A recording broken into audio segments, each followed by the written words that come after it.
அடிக்கிற வெயிலுக்கு இதமாக ஒரு ஐஸ் செஞ்சு சாப்பிடுவோமா? அதுக்கு வந்து பாலை காய்ச்சி எடுத்துக்கோங்க. நல்லா தண்ணியே இல்லாமல் திக்காக நல்லா காய்ச்சி எடுத்துக்கோங்க. இது வந்து ஆறுனதுக்கப்புறமா ஒரு ஐஸ் மோல்டு அப்படி இல்லைன்னா வீட்டில் ஒரு சின்னதாக இருக்கிற டம்ளரை பார்த்து ஒரு 1/2 டம்ளர் அளவு ஊற்றிக்கோங்க. இப்போ வந்து நான் ஆச்சி பாதாம் ட்ரிங்க் எடுத்திருக்கேன். இது வந்து பாலில் போட்டு குடிக்கக்கூடியது. இதுலேருந்து ஒரு 1 1/2 ஸ்பூன் அளவுக்கு போட்டு சீனி அதே மாதிரி ஒரு 2 ஸ்பூனு கூட நீங்கள் போட்டுக்கலாம்.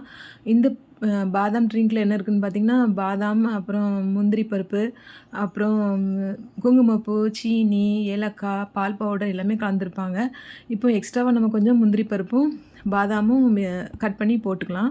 அப்புறம் இந்த மாதிரி ஒரு பிளாஸ்டிக் கவரை இதை கட் பண்ணி போட்டுட்டு, சென்டரில் நல்லா ஹோல் போட்டுட்டு, ஐஸ் குச்சி உள்ளே போட்டுட்டு நீங்கள் ஃப்ரீசரில் வச்சிடலாம். ஒரு 7 8 மணி நேரம் அப்படி இருக்கட்டும்.